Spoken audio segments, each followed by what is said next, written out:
Right now on Denver 7 News at 4, we now have an order for cleanup as the long-awaited Marshall Fire debris removal program gets moving. This is a huge disaster that we never in our wildest dreams imagined. We have the list of neighborhoods and how residents can track the progress. Cultural embarrassment and stigma can be attached to issues of domestic violence in some communities. The new role that pastors are playing in addressing this and getting victims help. And with mortgage rates jumping to their highest level in years, we're looking at what this could mean for the hot housing market and the concerns about a bubble. Plus, Colorado isn't very good at recycling, and we throw too much away. Now lawmakers want to charge businesses for the waste they create. Thanks so much for joining us on this Friday. I'm Jason Grenauer. Residents in Boulder County are finally getting a better idea of when they can start to rebuild. Those who opted into a county-led debris removal program now have access to a list detailing the order of street cleanups. Now, this list gives what they call an order of operations for cleanup across Boulder County, Louisville, and Superior. Residents will be notified 24 to 48 hours ahead of time for their cleanup. If they want, they can also request what's called a site visit so they can learn about the plan for their specific site.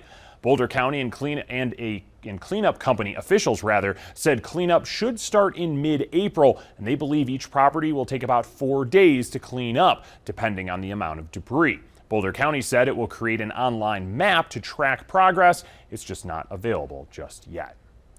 The Boulder County Sheriff's Office says it could take several more months before we know for sure what started the Marshall Fire.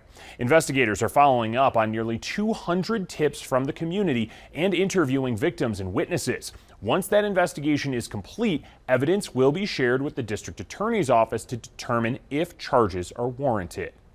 Meanwhile, Xcel Energy is facing a lawsuit claiming the utility company is responsible for the fire. The lawsuit was filed by an unnamed couple and a Boulder-based company. It alleges Xcel power lines and equipment were a factor in the fire's origin and spread.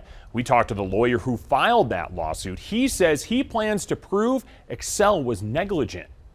The main detail is we've uncovered witnesses who actually witnessed the origin of the fire, and those witnesses have not only pinpointed the fire, but they've pinpointed the location underneath power poles that were maintained by Xcel Energy, that are the property of Xcel Energy.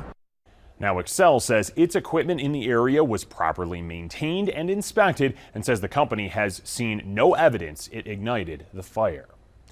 Well, Colorado is good at a lot of things. Recycling is not one of them. A report released just last year found only 15% of our overall waste is recycled. Now state lawmakers are trying to change that. House Bill 1355 creates a producer responsibility program. Companies that manufacture products will be required to pay into the program for the waste they create. The money will then go to a statewide recycling program that will establish a clear, uniform list of what is recyclable.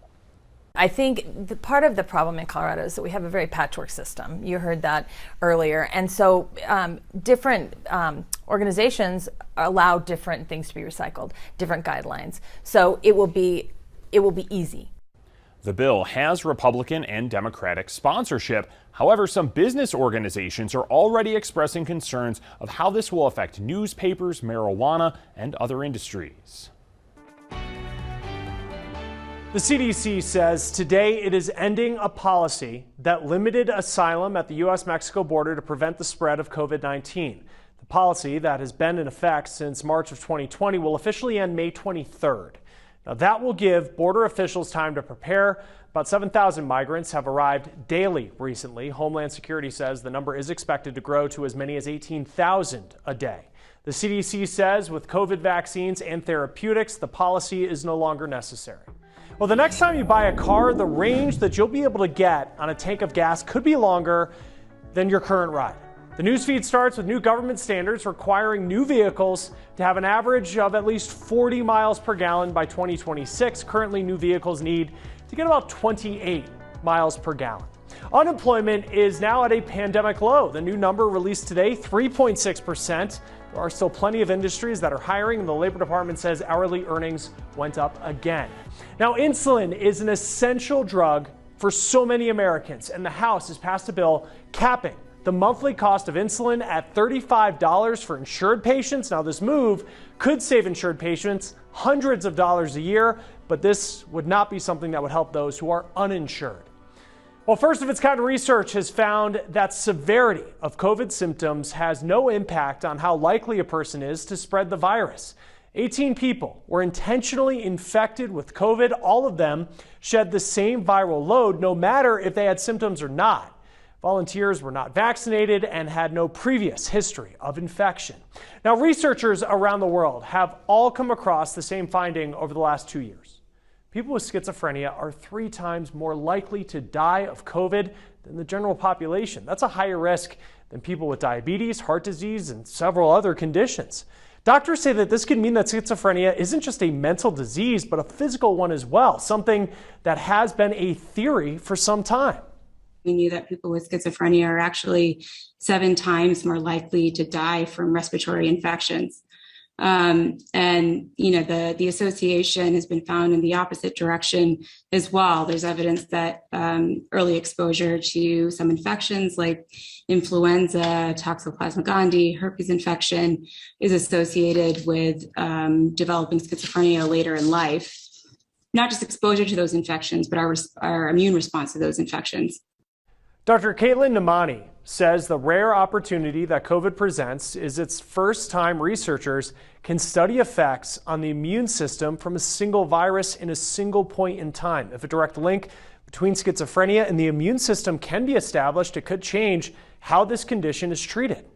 We might be able to develop personalized treatment strategies like immune modulating therapies that could improve mental and physical health. I think this is sort of moving us in the direction of understanding this better, and that might lead to treatments that are, potentially curative as opposed to palliative, which most of our treatments are at this point.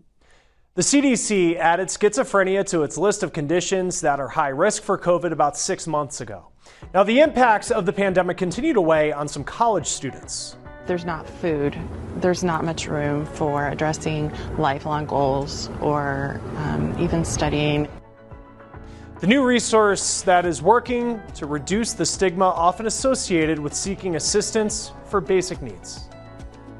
Also coming up, as many try to enter the cryptocurrency sector, there are people on the other side ready to take advantage.